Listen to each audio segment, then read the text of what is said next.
Oiga, me da un enorme gusto recibir en este estudio a Joel Ortega Juárez, uno de los que estuvo ahí, estuvo involucrado en el movimiento del 68, hoy se cumplen 51 años. El año pasado, Joel publicó este libro, Adiós al 68, de Editorial Grijalbo.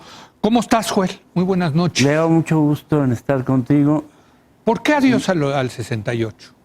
Porque creo, y oí el bloque anterior, sí, que efectivamente hay heridas, pero el ciclo está cerrado. El ciclo está cerrado. Y creo que no asumirlo produce todas estas reverberaciones que decían, y que son algunas de ellas perversas. Sí. ¿Por qué está cerrado el ciclo?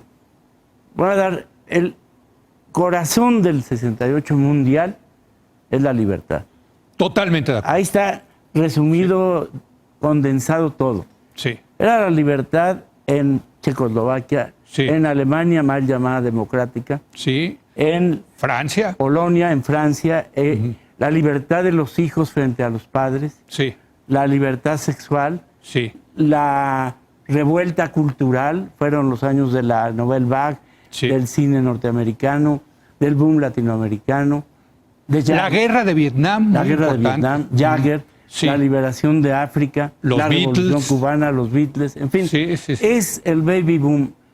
Yo siempre he dicho que mi generación viajó con el viento a favor. Sí. Todo lo que era transformación era lo que soplaba en la navegación. Ahora es al revés. Sí. Los chavos navegan contra los cambios. Sí. Por eso esta ira.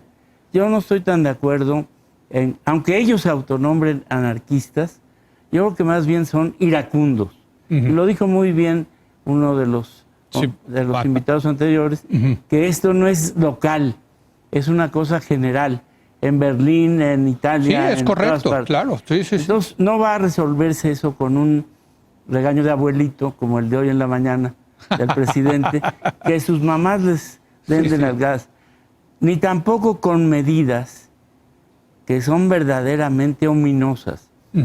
Llevar, aquí les llamaron funcionarios, es una manera elegante de decir, son empleados. Son empleados, son empleados que muchos de ellos, me acabo de enterar, son de honorarios. Entonces, llevar es casi un trato de esclavo. Sí. Llevar a las personas, arriesgar su integridad física e incluso su vida, de escudos de la policía, porque estaban delante de la policía, y claro, ¿qué ocurrió? Es un poco chusco, pero patético.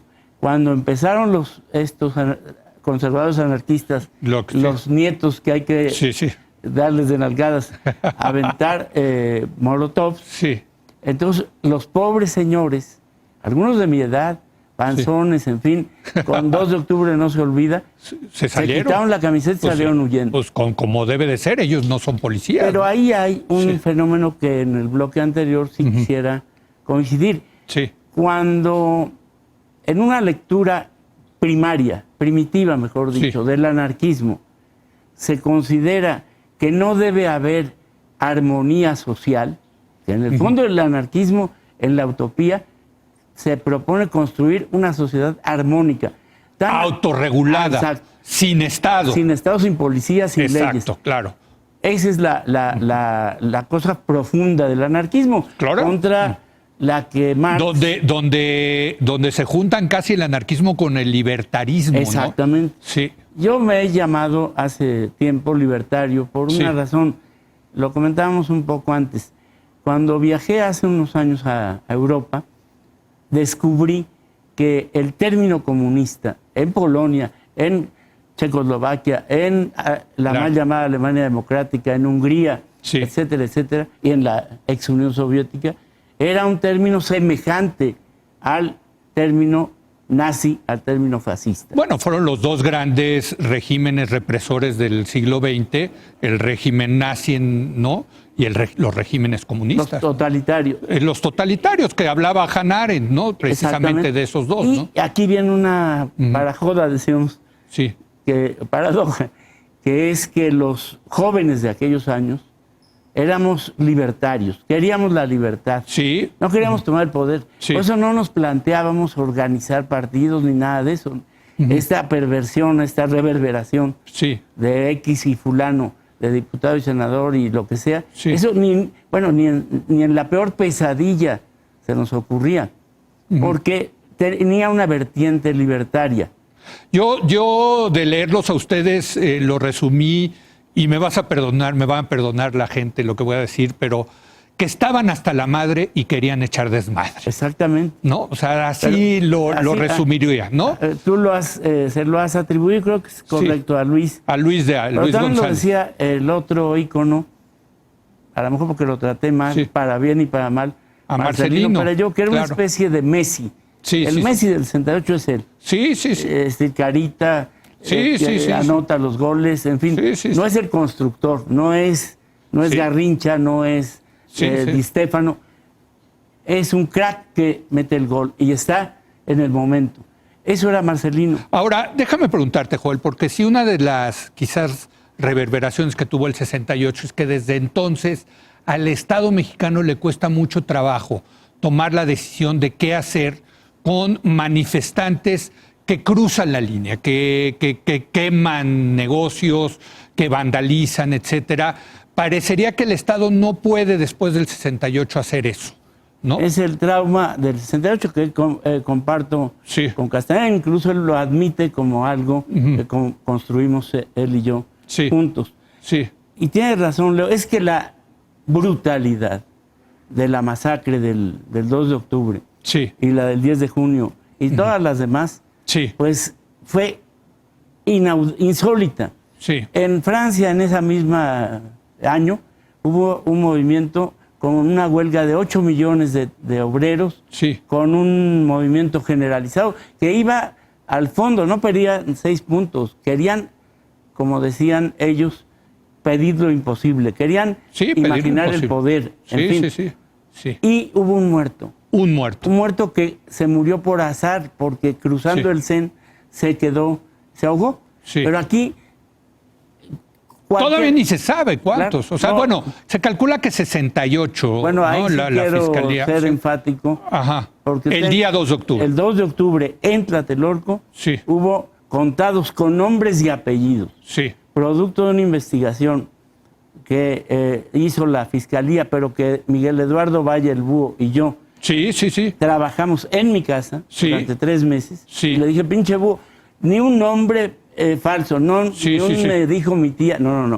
Tienen que estar Nombre y apellido. nombre y apellido. Sí. Y ¿Cuántos contaron? 58 civiles y 2 militares. 58. El 2 de día. octubre. El día Ahora, 2 de octubre. Del principio, tú lo escribes hoy en Sí. tu artículo, Ujú. del principio del movimiento, fines de julio, al 2 de octubre, 68 Sí. en total. Ok. Es terrible, Bueno, pero son muchísimos. Desde luego, el problema es que Olana Falachi habló de miles y Eso ¿no? es. Entonces se hizo ahí un. Al final del día, hoy sabemos cuántos muertos hubo. Lo que no sabemos, y te pregunto, Joel, es qué pasó ese día. El Batallón Olimpia, el Ejército, la Dirección Federal de Seguridad. ¿Qué pasó ese día? Yo creo que, ¿Cuál es tu lectura? Bueno, tengo todo un capítulo dedicado a ello.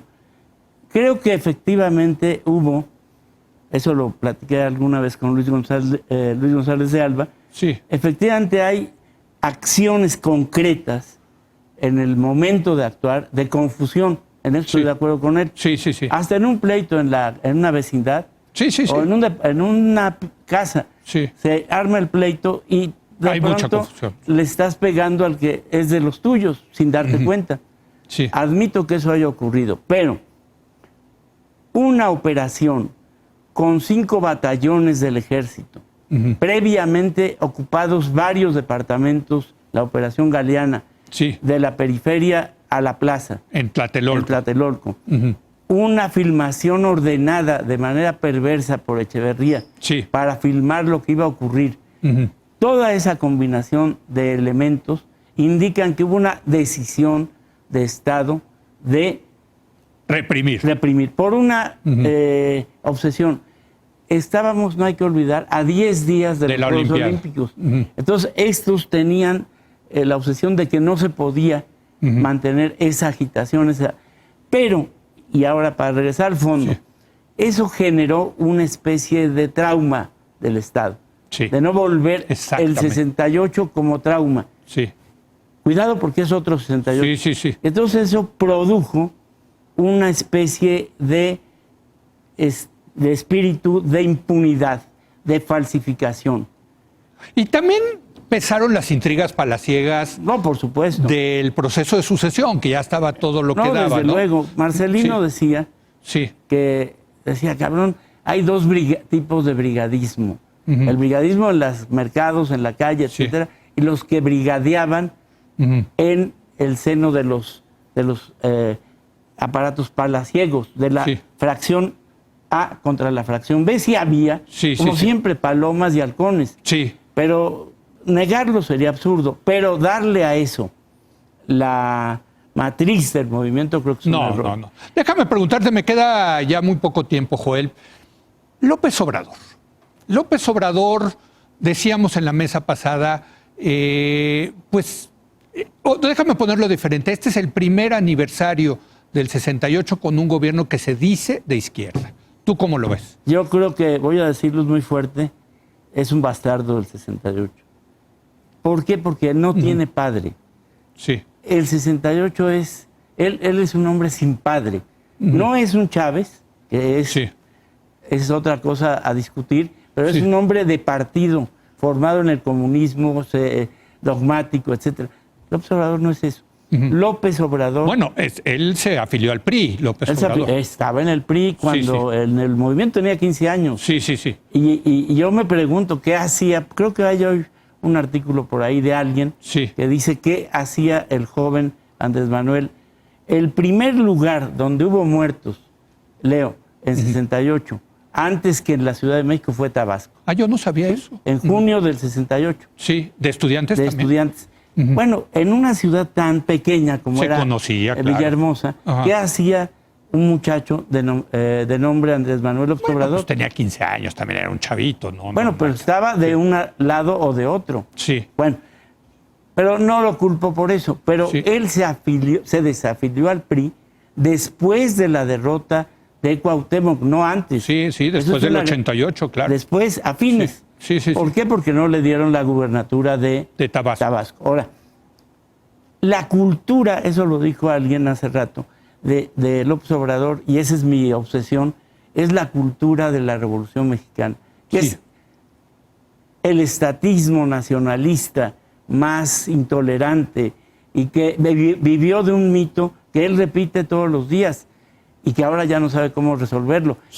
¿Cuál era el famoso desarrollo estabilizador y la sustitución de importaciones? El crecimiento del 6% del PIB como paradigma. Bueno, eso, yo lo he dicho, es como descubrir, Leo, que un muchacho de 13 años, 14, empieza a tener señales secundarias sexuales, pelo púbico, barba, voz enroquecida. Eso le pasó a todo el mundo.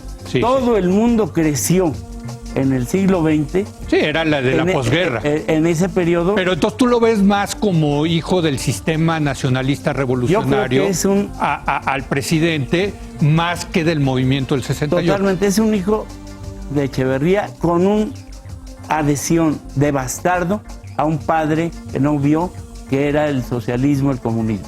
Y esa mezcla es explosiva. Es el castrismo. Él es más inclinado al castrismo que a, digamos, a una concepción, la que escojas, estalinista de Luxemburgo. Híjole. Eso es para... Bueno, ya lo platicaremos, pero te agradezco que hayas venido, Joel. No, al contrario. Y desde luego recordar a todos los que ya se nos adelantaron de tus compañeros, ¿no? Ya varios, el Búho, tú lo mencionabas, Marcelino Perelló, Luis González de Alba, ¿no? Cabeza de Vaca, en fin, ¿no? Raúl. González Garín, La Pita. En fin, hay... pues es que es estadístico, pues Leo. Sí, nos sí. vamos a morir. Pues sí. Es que también nos creíamos inmortales. Sí, pero No sí es cierto. yo sí creo que impulsaron un cambio para bien en este país y por lo tanto te felicito y para mí es un honor tenerte. Al contrario, Gracias, muchas gracias Joel, Leo. gracias a Joel Ortega y vamos a una breve pausa y vamos a hablar de lo de las condonaciones de los impuestos en un momento más.